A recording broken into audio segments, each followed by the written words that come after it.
본 영상은 공익 목적으로 제작되었음을 알려드립니다. 방송이 원활하지 않더라도 많은 양해 부탁드립니다. 수업 중 궁금한 사항이 있으면 영상 아래 댓글이나 카카오 1:1 챗 등으로 문의 주시면 감사하겠습니다. 자, 선생님들 안녕하세요. 또 뵙겠습니다. 건강하게 잘 계시리라 믿습니다. 자, 이번 시간에도 지난 시간에 이어 한자풀이부터 시작하도록 하겠습니다. 선생님들 나눠준 교재 30페이지가 되겠습니다.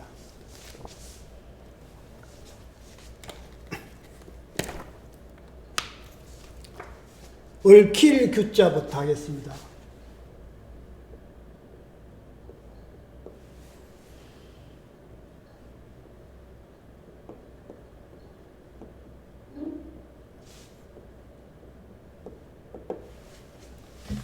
얽히다는 것은 무엇이 이렇게 얽혀있다 그런 의미죠. 그래서 실이 얽혀있다는 의미 때문에 실사자가 이게 부수 겸 뜻을 담당했습니다. 여기에다가 우측에 나오는 요 글자 자체가 얽힐 규자입니다. 여기 얽힐 규자입니다. 당연히 음을 담당했겠죠. 그죠? 그 다음에 또 의미가 있습니다. 요 얽히라는 것은 거기 제가 아마 각골문부터 시작해서 이렇게 표시를 해놨을 겁니다. 이렇게 모양이 이렇게 된 모양입니다. 각골문에 이게 뭔가 이렇게 얽혀 있다는 뜻입니다. 그래서 원래 이 얽힐 규자는 이 글자가 먼저 쓰였습니다. 이 글자 전에 이 글자가 먼저 쓰인 자입니다. 여기서 각골문에 있다가 여기서 이제 소전에 보면은 여기서 실사자가 들어옵니다. 그래서 실이 얽혔다는 겁니다. 실이 잘 얽히죠. 그죠?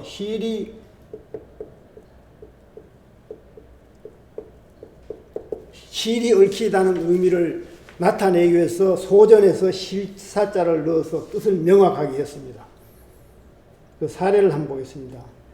규명 그러면은 규자에 규명하다 이런 얘기가 있습니다. 얽혀있는 것을 바로잡는다 이 뜻이죠. 그죠? 그래서 규명 그러면은 우리가 얽혀있는 것을 어떻게 밝히는 것을 얘기합니다. 그 다음에 규탄 그러면 규자에 들추어내다 이런 의미가 있습니다. 들추어내다, 따지다 이런 의미가 있습니다. 탄자가 탄할 탄자인데 이게 힐책하다 이런 의미가 있거든요. 그래서 따지고 힐책하는 걸 규탄이라고 그러죠. 우리가 데모하고 할 때 뭐 규탄 난다 그런 것을 무엇인가 잘못된 걸 가지고 이렇게 따지고 이렇게 힐책하는 것을 규탄이라고 그러죠. 그 다음에 분규는 분자가 어지러울 분자입니다. 어지럽게 얽혀있다. 어지러워서 시끄러운 것을 우리가 분규가 일어났다 그러죠. 여러 가지가 뭐 어지럽게 얽혀가지고 시끄러운 것을 분규가 일어났다 그럽니다. 그 다음에 규합 그러면은 규자도 모으다는 의미고 합자도 모으다는 의미입니다. 규합 그러면 뭐 세력을 모은다. 여러 가지 힘을 모은다. 이런 얘기죠. 그죠? 그 다음에 다음 글자 보겠습니다. 부르짖을 규자입니다.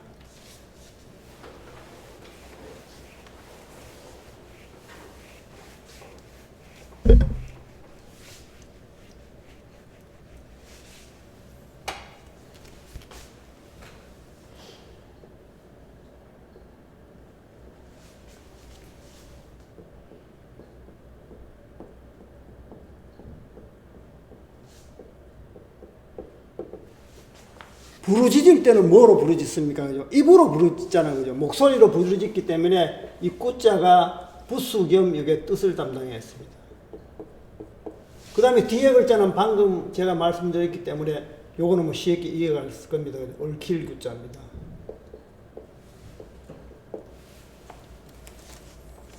요것도 음을 담당했죠. 규자가 그죠? 그 다음에 또 의미도 있습니다. 방금 여기서 얽힐 규자가 실사자가 더한 요렇게 얽힐 규자를 제가 말씀드렸습니다. 여기서도 지금 실에 얽혀 있다는 의미를 담당한 겁니다. 그래서 여기에 입구자를 더하면은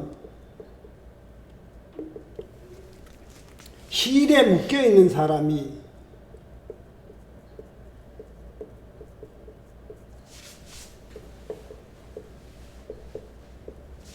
실에 묶여 있죠. 사람이 묶여 있어. 도와달라고 입으로, 입이 들어갔죠, 그죠? 입으로 부르짖죠, 그죠? 입으로 부르짖는 모습입니다. 부르짖다. 그래서 이게 부르짖을 글자입니다. 앞에 글자를 방금 배웠기 때문에 쉽죠, 그죠? 실에 묶여 있는 사람이 묶여서 이렇게 어떻게, 자기 혼자는 어떻게 할 수가 없습니다. 그래서 나를 도와주십시오, 그러고 큰 목소리로 부르짖는다는 그런 의미입니다. 자, 사례를 한번 보겠습니다. 규성 그러면 성자가 소리 성자입니다. 그 부르짖는 소리죠, 그죠? 크게 내가 어떤 부르짖는 소리를 규성이라 그럽니다. 절규 그러면은 절자가 끊을 절자죠. 근데 끊을 절자에 다한다는 이런 의미가 있습니다. 그 힘을 다해서 부르짖는 것을 절규한다 그러죠. 우리가 아주 급박한 상황에 막 절규를 합니다, 그죠? 힘을 다해서 이렇게 부르짖습니다. 규환 그러면 환자도 부르짖을 환자죠, 그죠? 이 두 개가 합쳐서 큰 소리로 부르짖는 것을 규환이라 그럽니다. 선생님들 우리가 많이 쓰는 아비규환이라고 있죠, 그죠?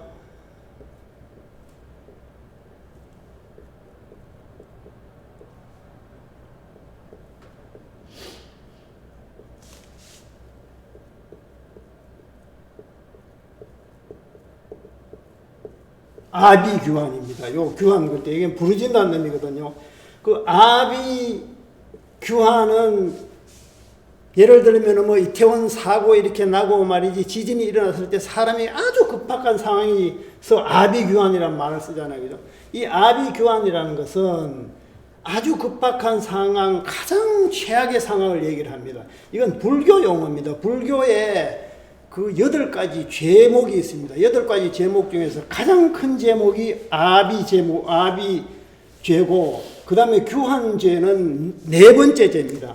이 아비죄는 사람의 살갗을 이렇게 다 벗겨가지고 불 속에 이렇게 집어넣는 벌을 받습니다. 가장 중요한 5가지 형벌을 지었을 때는 이게 아비죄를 묻죠, 그죠? 그 다음에 4번째 이거는 아주 중대한 범죄를 저질렀을 때 끓는 가마솥에 집어넣고 쇠로 이렇게 다 이렇게 밖에 이렇게 벽이 쳐진 쇠에다가 크게 불을 달궈서 그 사람을 여기 안에 집어넣습니다. 그 매우 이게 중한 벌을 주는 것을 아비규환이라고 합니다. 그러니까 사람이 얼마나 답답하겠어요, 그죠? 사람의 살갗을 벗겨가지고 불 속에 집어넣는다는 거는 그 참 상상도 우리가 못할 일입니다, 그죠? 그 다음에 규소 그러면 소자가 시끄러울 소자입니다. 부르짖어서 시끄럽다고는 부르짖어서 떠드는 걸로 규소라 그럽니다. 부르짖고 또 떠드는 것을 규소라 그럽니다. 그 다음에 버섯균자 한번 보겠습니다.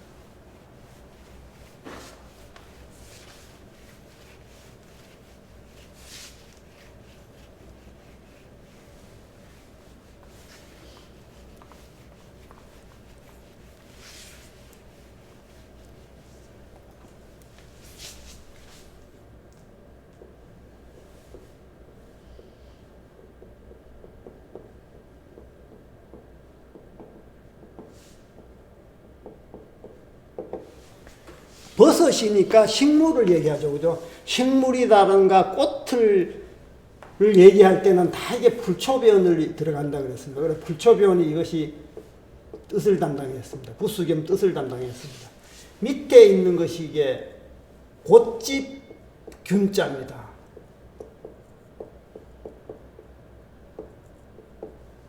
곶집 균자니까 균의 음을 담당하면서 이게 의미도 또 있죠, 그죠? 의미도 있습니다. 곶집균자는 여기 보시면 이거 좀 될 겁니다. 이 사각형 큰 이게 에워쌀 위자 이 자체가 이게 집을 의미합니다. 집에다가 이렇게 벼화자죠, 그죠? 집에다가 벼를 보관한 모습입니다.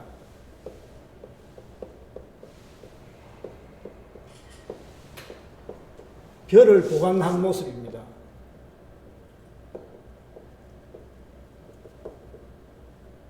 집에 벼를 보관했다 그러면 뭐예요? 요즘으로 말하면 옛날은 이걸 곶집이라고 그러는 곶집.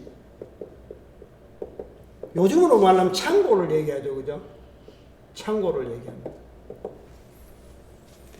그런데 옛날에 이 곶집이라든가 창고는 안에 가면 굉장히 이게 습합니다, 이것이. 이게 습합니다, 습하다.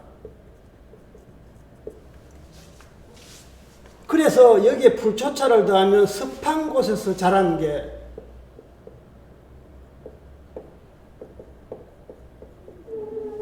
자라는 식물이 뭐예요? 버섯입니다. 그죠? 버섯은 이렇게 그늘이 지고 이렇게 습한 곳에서 자랍니다. 햇빛이 있는 데는 못 자랍니다. 그래서 또 습한 곳에서 자라는 건 뭐예요? 세균도 습한 곳에서 자라죠. 그죠? 그래서 버섯 세균이라는 이 글자가 만들어진 겁니다.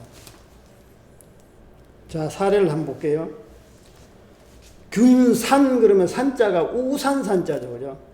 여기 버섯 위에 우산이니까 버섯 위에 이렇게 동그란 부분, 요렇게 버섯이 요렇게 생겼으면 요 부분을 얘기하는 겁니다. 균산. 균유 그러면 유자가 종류 볼 때 그 유자입니다. 세균의 종류를 균유라 그러죠. 멸균 그러면 멸하다는 건 없애다는 뜻이죠. 세균을 없앤다, 멸균 처리한다 그럴 때 그 멸균을 얘기합니다. 대장균 그러면 대장은 우리 큰 창자를 얘기하죠, 그죠? 창자 속에서 그 상주하는 세균을 우리가 대장균 그러지 않습니까, 그죠? 뭐 설명 안 해도 다 아실 겁니다.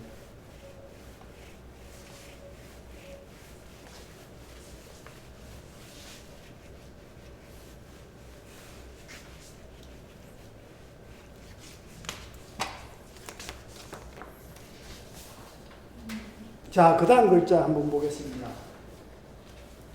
이길 극자입니다.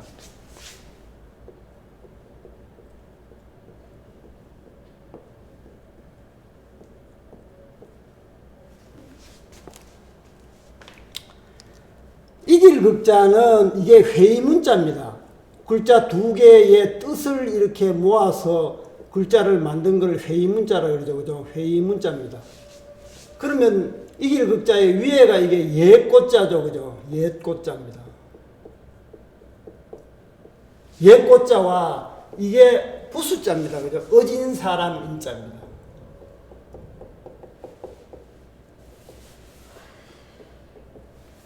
부수자가 요 어진 사람 인자는 밑에 글씨에 이렇게 밑에 쓸 때 이렇게 사람인하고 같은데 밑에 쓸 때 요 글씨를 쓰죠. 옆에 쓸 때는 이 인자를 이 인자하고 똑같습니다. 이 사람 인자하고 똑같습니다.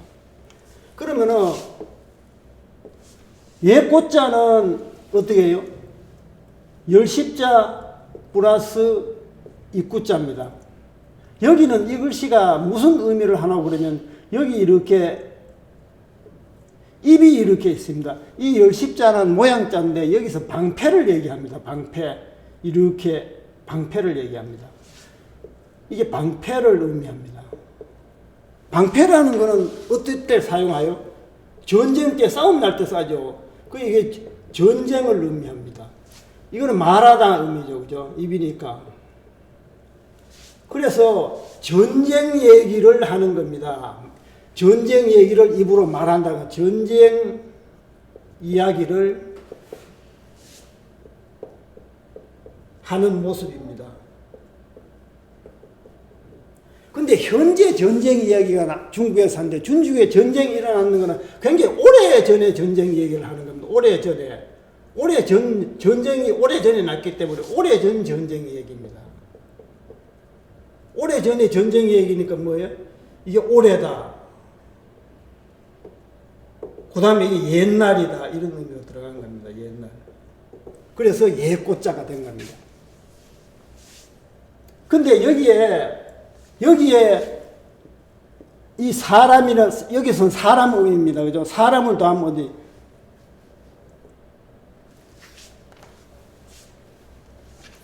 사람이 오래 견디다 그 뜻입니다. 여기 오래라는 의미를 가져왔으니까 오래 견디다. 사람이 서로 대립을 하는데 오래 견디는 사람이 이기죠, 그죠? 그래서 오래 견디는 사람이 이기다. 그래서 이길 극자가 된 겁니다. 이기다. 오래 견디는 사람이 이긴다는 그런 의미입니다. 여기에 이길 극자고 유사한 자는 이길 승자가 있죠, 그죠? 승리할 때 이길 승자가 있습니다. 여기에 지금 이길 극자를 요렇게도 씁니다. 요거는 요 글씨하고 같은 자인데 요거의 간체자가 요 이길 극자입니다. 같은 자입니다. 자, 사례를 한번 보겠습니다. 극복 그러면은 이기어서 돌아간다 그 말이죠. 내가 어떤 사안을 이겨가지고 옛날로 다시 돌아간다는 그런 얘기입니다. 이거하고 유사한 것이 우리가 고전에 많이 나오는 극기복례가 있죠, 그죠?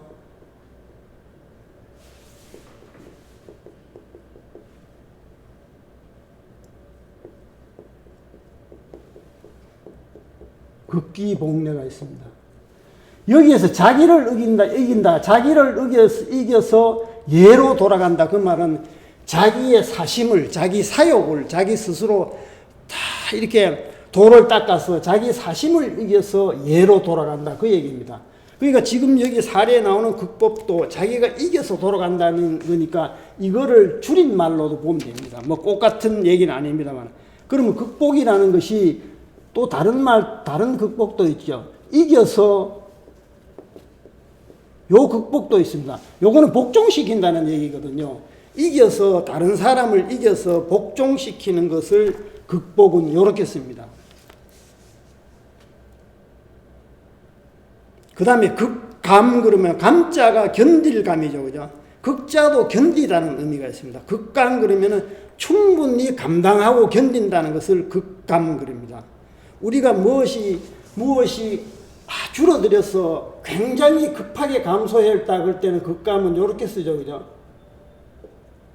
극자에 줄일감, 줄어든다는 감, 이렇게 씁니다. 극감. 무엇이 소득이 극감했다, 힘이 극감스럽게 낮아졌다 그럴 때는 극감을 이렇게 씁니다. 그 다음에 극명 그러면은 잘하다 그런 뜻입니다. 여기에서 극감을 잘하다. 속속들이 잘 밝히는 것을 극명하다 그러죠. 극명하게 밝힌다. 아주 하나도 빠짐없이 다 밝힌다는 그런 의미죠. 극명하게 밝힌다. 다음 주 한번 보도록 하겠습니다.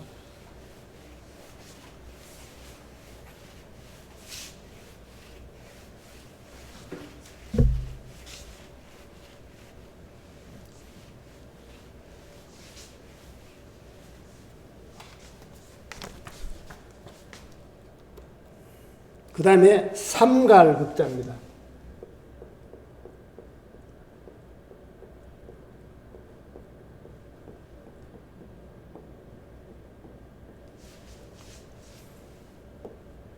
삼가근이죠. 그게 아니고.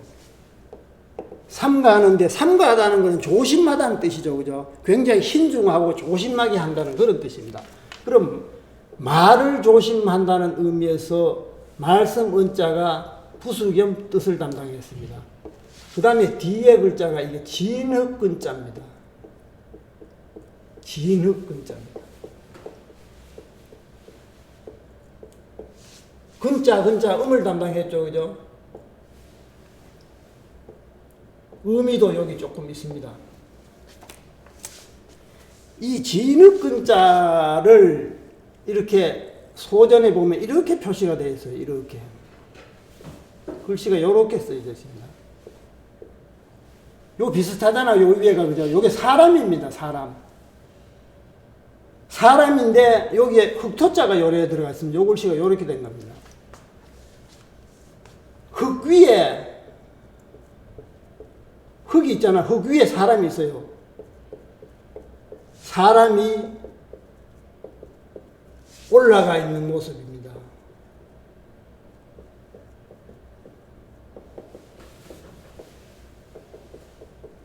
그래서 요 흙 자체가 그냥 맑은 흙이 아니고 흙이 지릇, 진흙, 물이 있는 진흙이란 그 뜻으로 이게 진흙이란 의미가 된 겁니다. 그러면은 이 글씨가 여기서는 무슨 의미를 갖고 있나 그러면은 이게 진흙이라는 게 흙이 보면은 진흙이 그 도자기 할 때도 쓰이고 하는 흙이 굉장히 여기 세밀합니다. 세밀하고 이게 곱습니다. 진흙 자체가. 세밀하고 곱다. 그래서 진흙의 요 의미를 가져온 겁니다.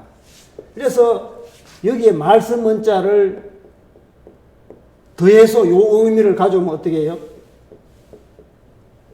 말이 세밀하고 곱다 그런 뜻입니다. 세밀하고 곱다. 말이 세밀하고 곱으면 말을 함부로 하는 게 아니잖아요. 그죠? 그래서 말을 조심한다는 의미가 된 겁니다. 조심하다. 삼가하다. 이런 의미가 된 겁니다. 요 진흙에 이런 의미를 가져왔어요. 삼가하다는 글자는 이거 말고도 유사한 자가 좀 있죠. 그죠? 한번 써보도록 하겠습니다. 요거는 뭔지요? 삼가할 각자입니다. 그죠? 그 다음에 우리가 신중히 해야 된다 그럴 때 요 삼가할 신자도 쓰죠. 요 신중하다 그럴 때 요 많이 씁니다. 그죠? 그 다음에 삼가할 원자도 있습니다. 삼가할 원자도 있습니다. 그 다음에 삼가할 빗자.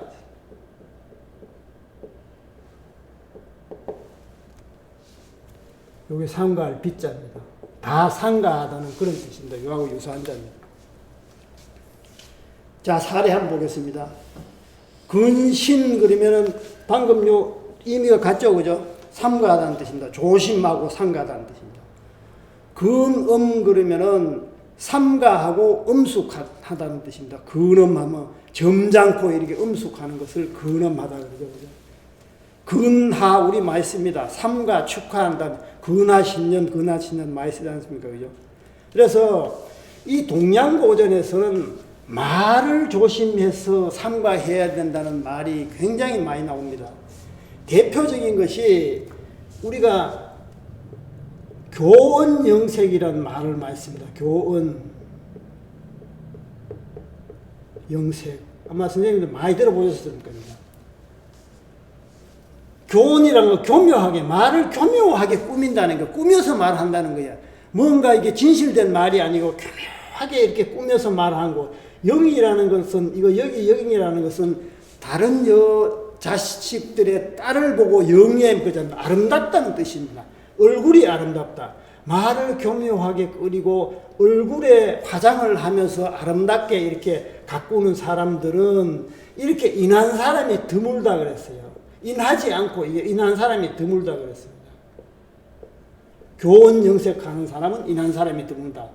그게 말을 삼가해야 되는데 말을 아주 꾸미고 잘한다는 뜻입니다. 말만 잘한다는 뜻입니다. 그리고 또 이런 말도 있죠, 그죠? 누런 민행이라는 말도 아마 많이 들어보셨을 겁니다. 요게 어눌하다는 그런 뜻이거든요, 그죠? 말은 어눌하게 하고, 말은 어눌하게 해야 되고, 그 다음에 행동은 민첩하게 해야 된다. 말을 무슨 물 흐리듯이 유창하게 하는 사람들은 별로 실속이 없어 보입니다.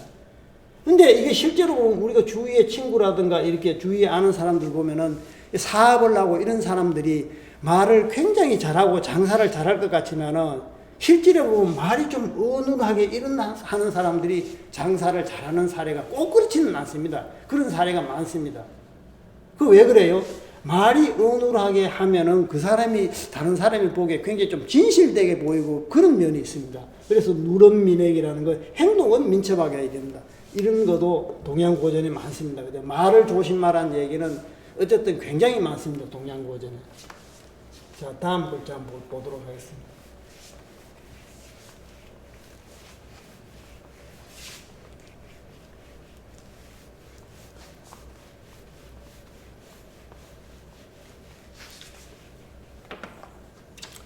겨우근입니다.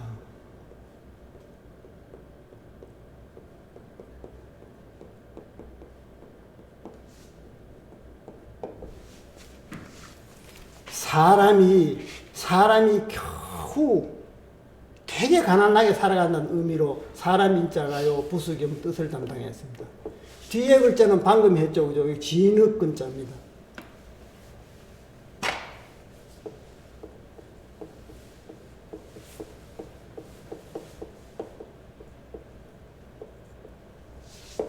근자에 음을 담당했죠, 그죠? 그 다음에 또 의미가 있습니다. 요거는 진흙을 그대로 가져온 겁니다. 사람 인자가 돼서 입에 우리가 아주 가난하면 옛날부터 풀칠도 못한다 그러잖아. 입에 풀칠도 못하는 매우 가난한 사람을 여기에서 가져옵니다. 그죠? 진흙을 묻은 초라한 사람에 비교한 겁니다. 초라한 사람. 사람이 이렇게 옷에 흙이 묻어 있고 이러면 굉장히 초라해 보이잖아요. 그죠? 가난해 보이고. 꼭 뭐 그렇지는 않습니다. 여기 비유해서. 진흙을 묻은 초라한 모습에 비유한 겁니다. 비유. 그래서 결국 굉장히 가난하니까 이렇게 겨우 살아간다는 뜻입니다. 겨우 살아간다. 그래서 겨우, 그 다음에 근근히 뭐 이런 뜻입니다. 그죠? 가까스로 이렇게 살아간다. 이런 의미를 붙여준 겁니다. 가까스로 살아간다. 그래서 그 사례를 보시면 근근 그리면은 겨우란 의미가 이렇게 글자가 두 개가 붙어서 아주 그냥 어렵게 겨우란 뜻이죠. 우리가 근근은 가까울 근자를 두 개 이렇게 근근하면 뭐가 돼요? 요건 오래되지 않았다는 뜻입니다. 그죠? 근근금 오래되지 않았다. 그 다음에 부지런한 근자를 두 개 하면 어떻게 돼요? 요 근근은 부지런히 뭘 한다는 뜻이죠. 그죠? 한 개만 하더라도 부지런인데 두 개를 하면은 매우 부지런하다. 그런 뜻입니다. 자, 근소 그러면은 적을 소자죠. 그죠? 아주 적어가지고 얼마 되지 않는 것을 근소하다 그러지 않습니까? 근소. 겨우 작은 거 이런 뜻입니다. 근근득생 그러면은 근근 그러면 겨울이죠. 그죠? 겨우 생자가 산다는 뜻인가? 겨우 삶을 얻었다는 것은 겨우 삶을 이어가는 것을 근근득생 그럽니다. 그 다음 글자 한번 보겠습니다. 비단 근자입니다.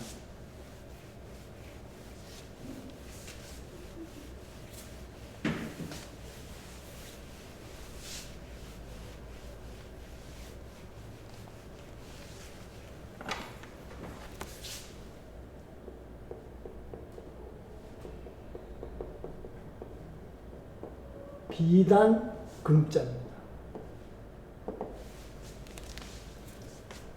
비단이니까 금 번쩍번쩍 되는 금을 수놓았다 그래도 쇠금자가 요 글자는 희한합니다. 보통 부수자는 여기 뜻을 담당하지 않습니까? 그죠? 물론 뜻도 담당했습니다. 근데 여기서는 금자가 이게 음도 담당했습니다. 좀 특이한 글자입니다. 요게 부수자는 뜻을 담당하는데 여기서는 요 음까지도 담당했습니다. 뒤에 글자가 요게 비단 백자죠. 그죠? 요것도 비단이라는 뜻입니다.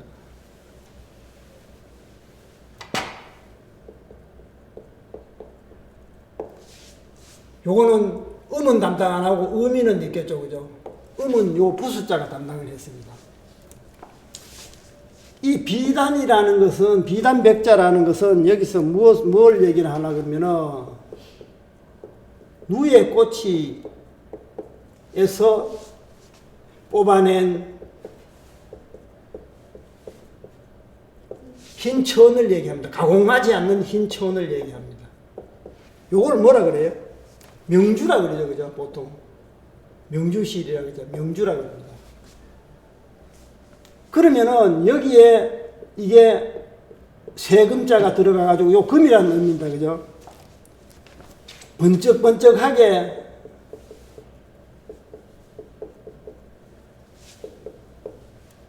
금빛을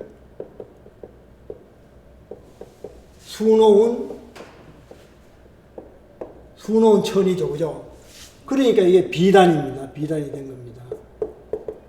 그러니까 이 금자가 이 비단보다는 이게 값어치가 더 나간다고 생각하면 됩니다. 여기에다가 뭐 가공을 해서 이 비단천을 만든 겁니다. 그러니까 이것보다는 값어치가 더 나간다고 생각하면 됩니다. 비단이라는 글자도 굉장히 좀 많죠. 그죠? 요 한번 써보겠습니다. 요하고 같은데. 우선 요게 비단 비자입니다. 비자. 그럼 비단 단자도 있겠죠. 그죠? 비단, 요거는 비단 단자입니다. 그 다음에 비단 견자입니다. 요건 비단 견자. 비단 능자입니다. 그 다음에 비단, 요거는 비단 사자죠. 그죠? 그 다음에 비단, 요거는 기자입니다. 그 다음에 비단 채자입니다. 비단이라는 글씨가 많습니다. 그죠? 다 하나같이 뭐가 들어가요? 부수자가 실이 들어갔죠. 비단이라는 것은 실이 기본입니다. 다 실사자가 다 들어갔습니다. 비단, 견능, 사기, 채. 다 비단이라는 뜻입니다. 사례를 한번 보겠습니다. 금관은 뭐예요? 비단으로 수놓은 관, 임금이 쓰는 관, 이 갓을 얘기하죠. 그죠? 관을 얘기합니다. 금으로 만든 관은 뭐예요? 요거는 금관, 요렇게 쓰죠. 그죠? 금관. 요거는 금으로 만든 관이고, 지금 금관, 사례의 금관은 비단, 천으로 이렇게 장식이 되는 갓을 얘기합니다. 요건 순수하게 금으로 만든 관을 얘기하는 거고. 금낭 그러면은 주머니 낭자죠, 뒤에가. 비단으로 만든 주머니를 얘기합니다. 그 다음에 금상첨화 그러면은 비단 위에 첨 더해서 뭐를 더했어요? 꽃을 더했다는 거죠. 그죠? 비단만 해도 아름다운데 그 위에 꽃을 더했으니까 얼마나 아름답겠어요. 그죠? 좋은데 더 좋아지는 것을 우리가 금상첨화라고 그러죠. 그죠? 자, 이쯤 하고 고전 한 구절 하고 다시 한자풀이 하도록 하겠습니다.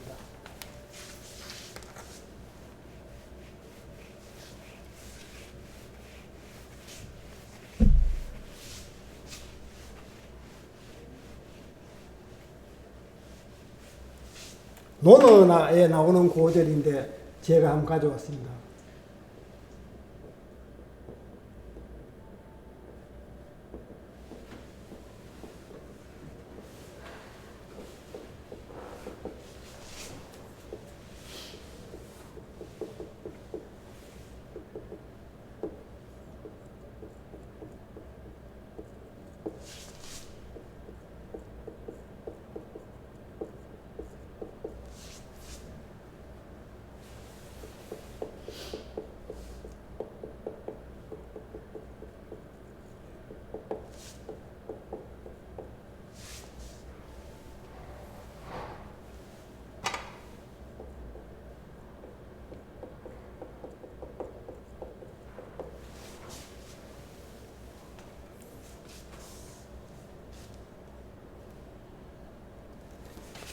자, 글자는 뭐 어려운 게 없습니다. 요거는 말하다, 이르다, 이를 위자입니다. 그죠? 이를 위. 요거는 자하라가 사람 이름입니다. 요게 너 여자인데 요자하고 고전에서는 같이 씁니다. 요게 너 여자입니다. 너 여. 여자 여자를 삼수를 빼고 요렇게 너 여자로 많이 씁니다. 군자, 요건 선비 여자입니다. 뭐 해석은 어렵지 않습니다. 그죠? 요거는 공자님을 말씀합니다. 공자님께서 일러서, 누구인데 일러요? 자하라는 자기 제자인데 일러서 말을 했습니다. 요게 한일자가 되어버린다. 가로할자입니다. 그죠? 약간 요렇게 옆으로 요렇게 써야죠. 일러서 말을 했어요. 너는 위자. 위자는 여기서 해석을 되어라는 겁니다. 위자도 해석이 굉장히 많습니다. 뭐 하다, 되어라, 만들어라, 뭐 많습니다. 여기서는 하여튼 되어라는 겁니다. 너는 군자가 되어라 그랬어요. 군자다운 선비가 되어라. 여기 선비 유자는 군자다운 선비가 되는데 무자가 여기 없을 무자인데 여기서 말다 이런 물자하고 같이 읽겠습니다. 여기서 말다는 겁니다. 하지 말아 이 뜻입니다. 소인 같은 선비는 되지 말라 이 뜻입니다. 너는 군자다운 선비가 돼야지 소인다운 선비는 되지 말라 이런 내용입니다. 근데 여기에 나오는 자하라는 사람은 공자 제자 중에서도 좀 이름난 제자입니다. 근데 우리가 과유불급 제가 설명을 할 때 아마 말씀을 드렸을 겁니다. 자장은 뭔지 하면은 이게 넘쳐나요. 욕심도 많고 이렇습니다. 근데 자하는 과가 아니고 불급입니다. 뭐든지 약간 못 미칩니다. 못 미친다는 것은 자기가 지식이 있고 뭐를 하더라도 자기가 좀 소심하고 안 드러내려고 하는 그런 성격이 있습니다. 그래서 공자님께서 그런 자아의 성격을 알기 때문에 너는 지식이 있고 이러면은 네 자신이 알면은 후배들한테도 많이 가르쳐주고 적극적으로 좀 군자다운 선비가 되어라. 이제 그런 의미로 이렇게 말씀을 해준 겁니다. 미리 의도가 그런 의도가 있습니다. 근데 여기서 이렇게 말하는 이 선비라는 게 뭐예요? 우리 선비 유자를 이렇게 많이 쓰는데 선비라는 의미가 뭡니까? 선비라는 것은 학식이 있으나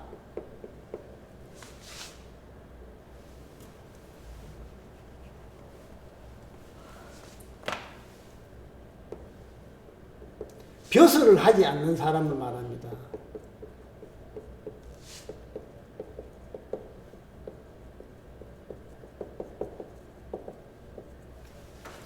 굉장히 학식이 있고 지식이 많은데도 벼슬길에 나가서 과거에도 급제하고 벼슬에 나가야 되는데 벼슬에 안 나가는 사람만 초야에 묻혀서 학문 연구하는 사람을 말합니다. 제자들 가르치고 대표적인 게 이제 퇴계 선생 같은 분은 벼슬 하라 그래도 사양을 하고 그냥 서원에 묻혀가지고 후배 양성하고 이런 사람을 이 진정한 그 선비입니다. 그러면은 여기서 말하는 이 군자와 소인은 뭐예요? 이것도 분류가 많습니다. 고전에서 군자란 말이 굉장히 많이 나오는데 이게 동양 고전에서 군자라면은 대체적으로 군자라는 사람은 뭐를 의미하냐면 학식과 덕망이 있는 사람을 얘기해요. 덕망이 있는 사람을 이 군자라고 합니다.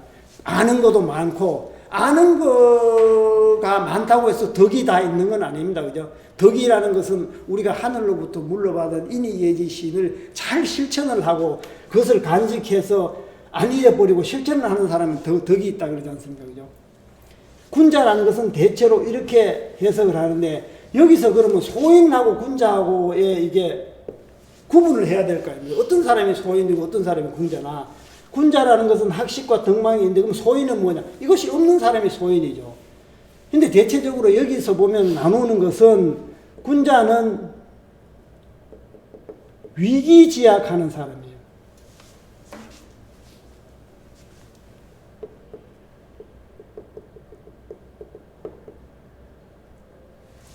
소인은 위인지약을 하는 사람이에요.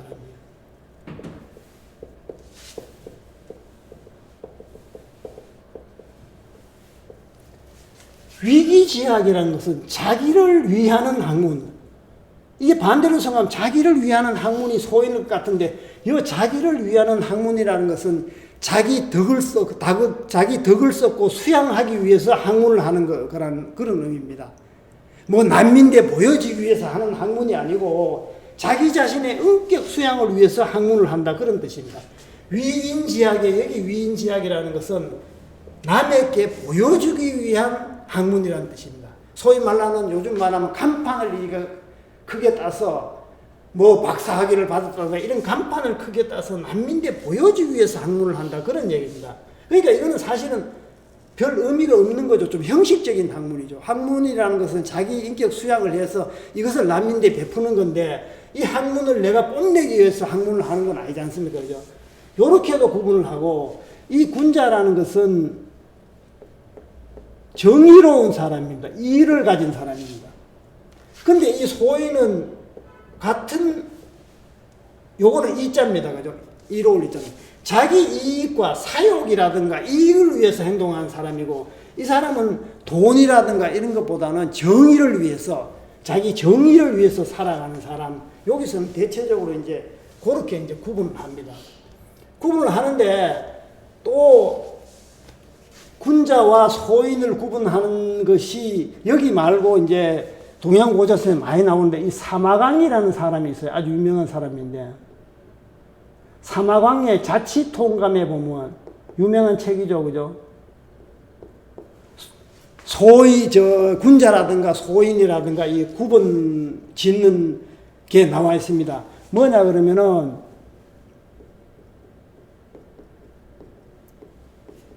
덕과, 요건 재능이죠, 그죠? 재능이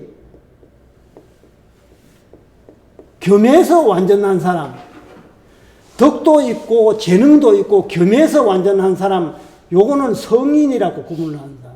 덕도 있고 재능도 있고, 그러니까 완전 무결한 사람이죠. 이 사람을 성인이라고 구분합니다. 그 다음에 또 덕이 재능보다 많은 사람, 재능보다 덕이 더 많아요. 이런 사람을 군자라고 이렇게 칭합니다. 사마강의 자치통감을 짓는 사마강이 이렇게 말을 했어요. 그 다음에 그 반대가 있겠죠, 그죠? 재능은 많은데 재능이 덕보다 많은 사람, 이런 사람을 소인이라고 얘기를 했어요. 그럼 나머지 남았죠, 그죠? 덕과 재능이 겸해서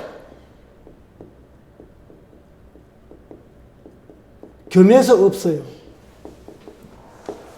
덕과 재능이 겸해서 없으면 어떻게 해요? 이거는 우인이라고, 어리석은 사람이라고 했습니다. 우인이라고 이렇게 표현했어요. 참고로 제가 군자하고 소인이 나오니까 이런 구별법도 요거는 요거하고는 관계없습니다. 요거는 대체적으로 위기지약, 위인지약, 여기는 의를 중요시 여기고, 여기는 이로움, 자기 사역이라든가 그런 이익을 중요시 여기는 사람을 말합니다. 그래서 참고로 한번 선생님도 한번 알아주시면 되겠습니다.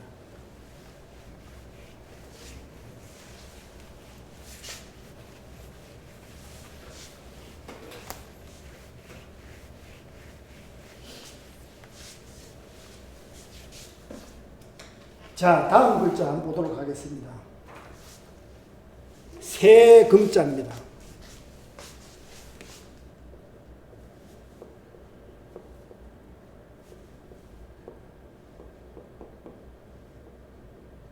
나르는 새를 얘기합니다. 그죠? 나르는 새를 얘기하니까 부수가 맨 밑에 있는 요게 짐승발자국 유입니다. 짐승발자국 유자입니다. 써볼까요? 부수자입니다. 그죠?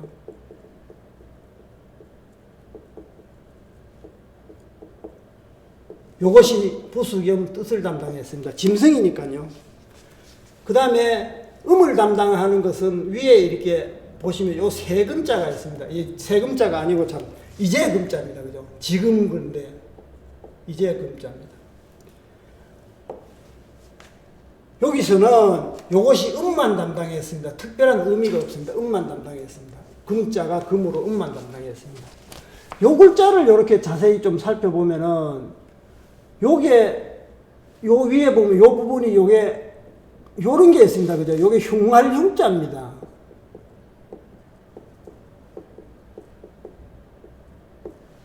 여기 어떤 구덩이에 뭐가 사람이라든가 짐승이 빠져있는 모습입니다. 구덩이에 사람이라든가 짐승이 빠진 모습입니다.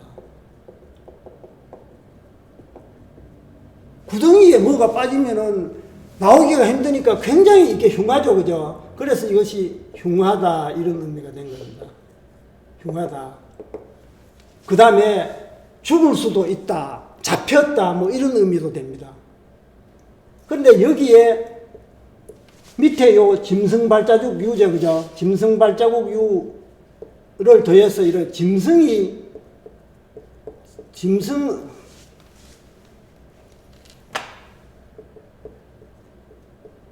짐승을 잡다 이런 의미입니다. 여기 흉하다니까 빠졌으니까 짐승을 잡다는 의미가 뭔 짐승을 잡아요? 새 같은 날짐승을 잡다는 뜻입니다. 그래서 날짐승이라는 의미까지도 들어간 겁니다. 짐승을 잡다. 이해가 가시죠? 자, 사례를 한번 보겠습니다. 제가 요거는 음만 담당한다고 요 글자를 설명을 안 했네, 지금 보니까. 그죠? 요 글자는 뭐냐 그러면은 요게 지금 입입니다. 입을 요게 거꾸로 그려놓은 모습입니다. 요게 입 위에니까 요 거꾸로 그려놓은 모습입니다. 그래서 입에 무엇을 머금고 있는 모습입니다.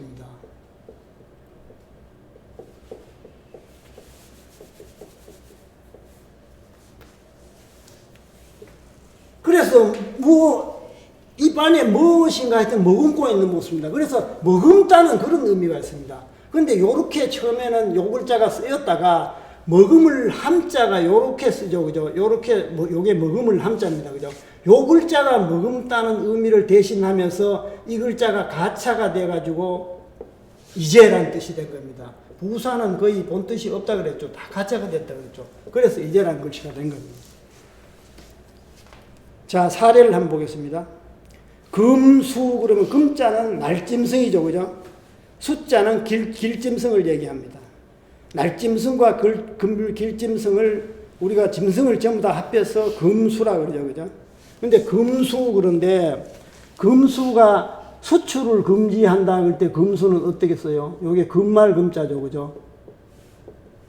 요게 수출한다 할 때 옮길 숫자입니다. 금수를 요렇게 씁니다. 그 다음에 수놓은 비단을 방금 얘기한 비단 금자죠. 그죠? 수 요렇게 쓰면은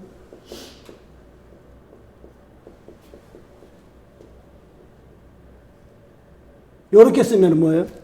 요 금수는 수놓은 비단을 얘기하죠. 그죠? 수놓을 비단. 금어는 어자가 말하다 뜻이니까 새가 말하는 건 뭐예요?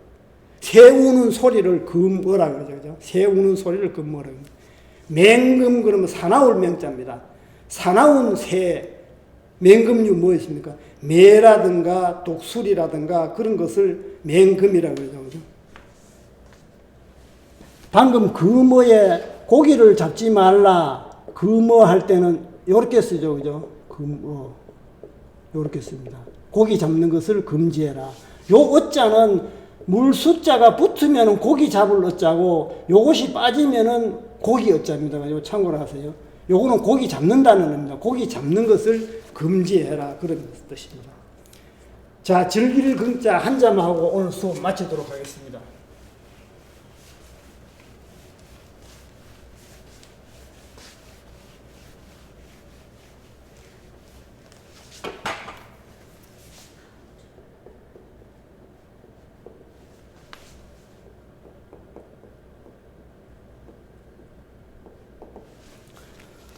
요거는 회의문자입니다. 요것도 회의문자입니다. 요게 그칠 지자죠. 그죠? 그칠 지자에다 요거는 달월자가 아니고 고기를 말하는 육달월이라고 그랬습니다. 육달월자가 합쳐진 요게 회의문자입니다. 회의문자입니다. 그런데 이 글씨가 제가 근문소전하고 해설을 이렇게 써놨습니다. 근문에 보면 이 글씨가 이렇게 되어 있습니다. 이렇게 글씨가 이렇게 표시가 되어 있습니다. 여기서는 위에 요거는 뭐를 얘기하나 보면 요거는 뼈를 상용화한 겁니다. 이것은 당연하게 고기겠죠. 그죠? 고기입니다. 그래서 이 글자 자체가 뼈 사이에 살금자입니다. 뼈 사이에 당연히 살이 있죠. 그죠? 살금자입니다. 이 글자에 이게 고자입니다. 옛날에는 이렇게 썼습니다. 고자입니다. 그러니까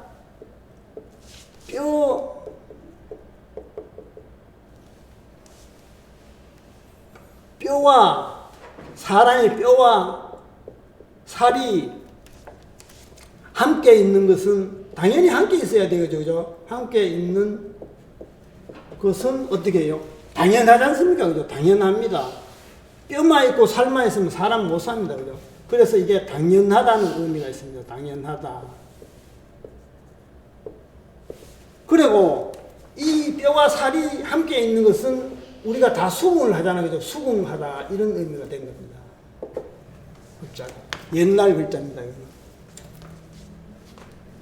그래서 이 글자가 해서에 와가지고 해서에 와가 요 글자가 빠지고 요 거칠 글자가 요거로 대선했죠. 글자가 바뀌었죠. 그죠? 그래 된 겁니다. 역사가. 자, 사례를 한번 보겠습니다. 긍정 그러면은 긍자는 수긍하다, 정자는 인정하다 그런 뜻입니다. 수긍해서 인정하는 것을 긍정이라고 그러죠.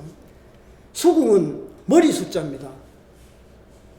수긍해서 머리를 어떻게 한다? 내가 어떤 것을 수긍해서 인정해서 머리를 끄덕이는 것을 수긍이라고 합니다. 그 다음에 긍낙 그러면은 낙자가 허락한다는 뜻이죠. 그죠? 수긍해서 허락하는 것을 긍낙이라고 그러죠. 수긍은 그렇다고 이제 내가 인정을 해서 머리를 끄덕이는 것을 수긍이고, 긍낙은 수긍해서 허락을 하는 것을 긍낙이라고 합니다. 자, 선생님들 오늘 또 1시간 한자 공부 들으시느라고 고생 많이 하셨습니다. 다음 시간에 또 건강한 모습으로 뵙겠습니다. 오늘은 이만 하겠습니다. 감사합니다.